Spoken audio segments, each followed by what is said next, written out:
Since white nationalists marched Friday in Charlottesville, Virginia, the quiet college town has seen a nighttime brawl lit up by torches and smartphones, and worse violence that left one person dead and dozens injured. At the center of the chaos is a statue memorializing Robert E. Lee. It depicts the Confederacy's top general, larger than life, astride a horse, both green with oxidation.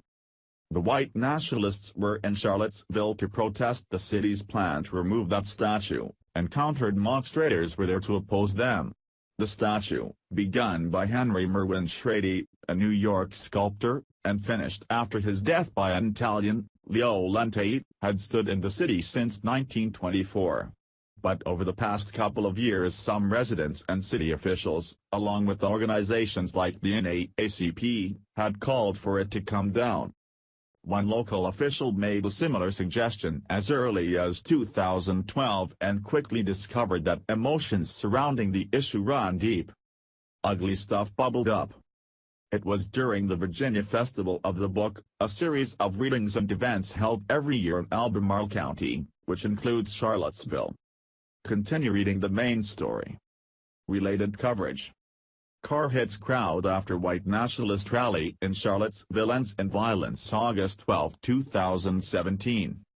White nationalists march on University of Virginia August 11, 2017.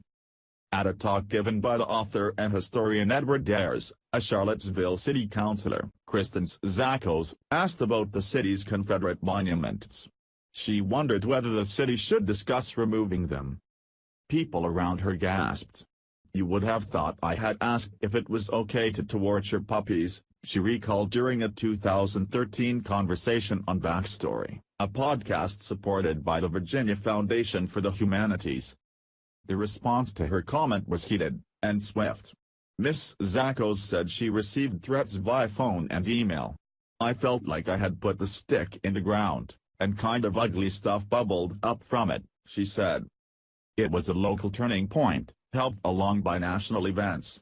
Ms. Zakos's comment came about a month after the shooting death of Trayvon Martin, 17, in Florida. The trial and eventual acquittal of the man who shot him, George Zimmerman, helped fan the flames of the Black Lives Matter protests, which erupted into full force in 2014 following the police shooting of 18-year-old Michael Brown in Ferguson, Mo.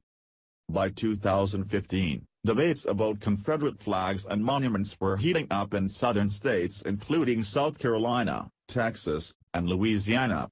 Those who favored removal saw the symbols as monuments to white supremacy, but their opponents accused them of trying to erase history. In Charlottesville that year, someone spray-painted Black Lives Matter on the foundation of the Lee statue. City workers cleaned it quickly, leaving only a faint outline. Build up to a vote. By 2016, Wes Bellamy, another Charlottesville city councilor and the city's vice mayor, had become a champion of efforts to remove Confederate monuments. At a news conference in front of the Lee statue in March of that year, he said the city council would appoint a commission to discuss the issue. "When I see the multitude of people here who are so passionate about correcting something that they feel should have been done a long time ago, I am encouraged," he said to the crowd of residents in front of him. Some clapped. Others shouted, accusing Mr. Bellamy of sowing division.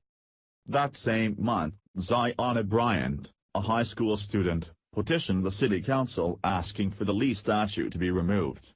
"My peers and I feel strongly about the removal of the statue because it makes us feel uncomfortable and it is very offensive," she wrote in the petition, which collected hundreds of signatures.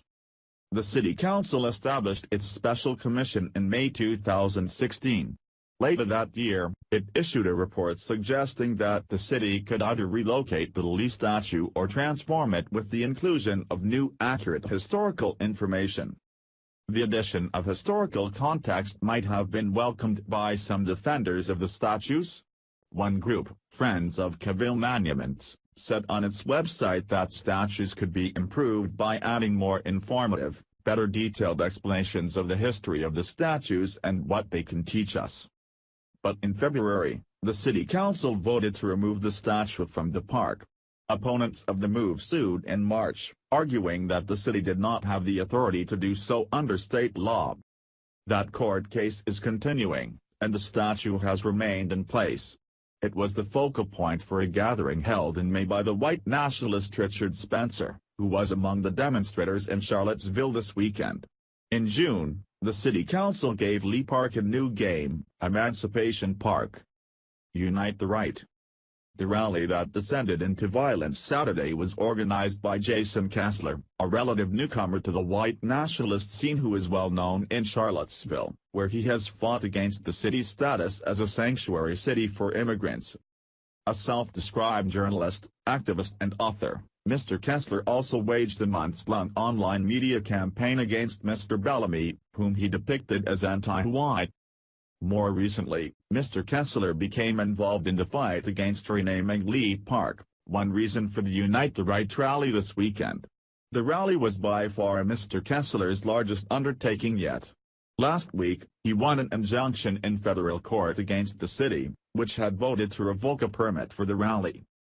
"This is my First Amendment right," Mr. Kessler said of the rally during a news conference on Thursday. "This is the right of every American to be able to peaceably assemble and speak their mind free of intimidation.